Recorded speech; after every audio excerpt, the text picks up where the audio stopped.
যে ছিল আর কি এখানে, ও রাত্রি 12টার পরে গিয়ে কান্নাকাটি করছিল বাড়িতে।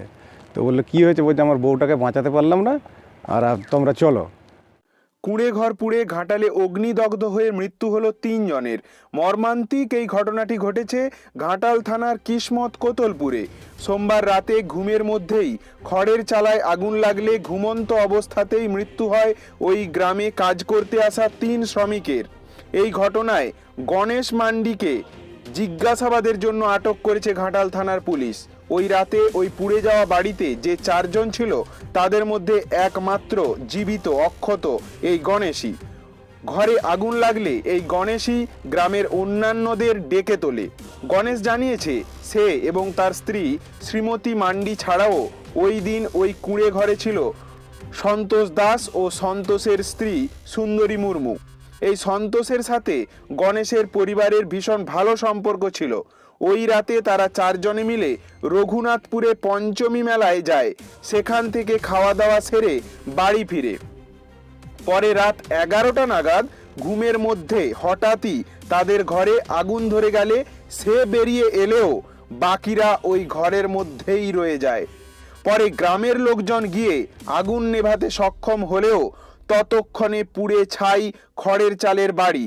বাড়ির মধ্য থেকে 3টি পুড়ে যাওয়া দেহ পাওয়া যায়। ঘাটাল পুলিশে খবর গেলে ওই রাতেই ঘটনাস্থলে ঘাটালের এসডিপিও কল্যাণ সরকার, সিআই সুপ্রিয় বসু এবং ঘাটাল থানার ওসি দেবাংশু ভৌমিক ঘটনাস্থলে পৌঁছান। পুড়ে যাওয়া দেহগুলির অবস্থা দেখে তাদের আর চিহ্নিত করার কোনো উপায় ছিল না। ঘাটাল পুলিশ এই মর্মান্তিক ঘটনার পূর্ণাঙ্গ তদন্ত শুরু করেছে। ওই পুড়ে যাওয়া বাড়ি সহ দেহগুলিকে পুলিশ ঘিরে রাখে। আজ সকালে দেহগুলিকে ডিএনএ টেস্ট ও পোস্টমর্টেমের জন্য মেদিনীপুর মেডিকেল কলেজে পাঠানো হয়েছে। বাড়িটিতে ঠিক কিভাবে আগুন ধরেছিল সে বিষয়ে খতিয়ে দেখতে ঘাটাল পুলিশ ফরেনসিক বিভাগকে ডাক দিয়েছে। এখন ওই এলাকা পুলিশ ঘিরে রেখেছে। জানা গেছে গণেশের বাড়ি হুগলির আরামবাগের গোঘাট ব্লকের তারাহাটে। প্রায় 8 বছর ধরে কুঠিঘাট এলাকার শ্রমিকের কাজ করত গণেশ ও তার স্ত্রী। প্রায় 3 মাস ধরে গণেশ ও তার স্ত্রী কিসমত কোতলপুরে রাজকুমার পণ্ডিতের দেওয়া একটি জায়গায় অস্থায়ী বাড়ি করে থাকতো ও গ্রামের লোকের কাজ করে উপার্জন করত। জলসরার সন্তোষ দাসের সাথে তাদের ভালো বন্ধুত্ব ছিল। সন্তোষ সুন্দরী মুর্মুকে বিয়ে করলে জলসরায় সন্তোষের পরিবার সুন্দরীকে মেনে নেয়নি। সন্তোষ ও সুন্দরী ঘাটালের শ্যাওড়াগেড়িয়াতে থাকতো। গণেশ জানায় দুর্ঘটনার রাতে মেলা থেকে মদ্যপ অবস্থায় ফিরে তারা 4 জনেই ওই বাড়িতেই ছিল এবং ওই পুড়ে যাওয়া মৃতদেহগুলির মধ্যে তার স্ত্রী ছাড়াও সন্তোষ ও সন্তোষের স্ত্রী সুন্দরীর মৃতদেহ আছে।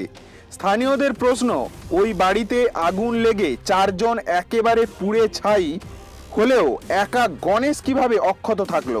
ঘটনা যাই হোক, ঘাটাল পুলিশের পক্ষে সরজমিনে তদন্ত শুরু হয়েছে। ক্যামেরায় অসীম বেরার সাথে সৌমেন মিশ্রের রিপোর্ট, স্থানীয় সংবাদ, ঘাটাল। ওরা তো কাজ করতে আসে, কাজ করতে এসে এই এলাকার সব টুকটাক কাজ ফাজ করে এসেছিল অস্থায়ীভাবে। এসে কালকে সামনে যেটা শুনেছি সেটা মেলা দেখেছিল, পঞ্চমী মেলা থেকে নেশা করে এসেছিল। নেশা করে আসার পরে হঠাৎ করে যে জীবিত সে কিছুক্ষণ পরে সবাইকে ডাকাডাকি করছে, আমাদের আগুন ধরে গেছে। এইটুকুই এলাকার সব মানুষ শুনেছে। এবার তারা কোথা থেকে এসেছিল, কারা তারা, মানে ওই আদিবাসী, তারা কাজ করতে আসে, এইটুকুই। কতজন পুড়ে মারা গেছে? 3 জন মারা গেছে আর একজন জীবিত আছে, মোট ওরা 4 জন ছিল। কোনো পরিচয় কিছু জানেন? পরিচয় কোনো কিছু নেই। আপনার নাম? আমার নাম আনন্দ কুমার দলুই। এই গ্রামটার নামটা কি? এই গ্রামের কিসমত কোতলপুর। যে ছিল আর কি এখানে, ও রাত্রি 12টার পরে গিয়ে কান্নাকাটি করছিল বাড়িতে। তো বললো কী হয়েছে, বলছে আমার বউটাকে বাঁচাতে পারলাম না, আর তোমরা চলো। তো সেই অবস্থায় এবারে যখন সবাই এসে, আমি ফোন করেছিলাম, সবাই যখন এসলো, এসে দেখি তখন অর্ধেক শেষ, মানে কিছুই নাই। তারপরে জল টল দেওয়া হয়েছে, তারপরে পুলিশ এসে চাষের কাজ করতে এসেছিল। হ্যাঁ, চাষের কাজ করতে এসেছিলো। ও বাইরে থেকে এসতো, কাজ করতো। তো বলে আমি তো এখানেই কাজ করছি, আমাকে একটু জায়গা দাও, থাকবো এখানে, কাজের পরে আমি চলে যাব। সেই অবস্থায় এরকম হয়ে গেছে রাত্রে। আপনার নাম? আমার নাম রাজকুমার পণ্ডিত। ঘাটাল মহকুমার সমস্ত খবর সঙ্গে সঙ্গে পেতে আমাদের এই চ্যানেলটিকে সাবস্ক্রাইব করুন।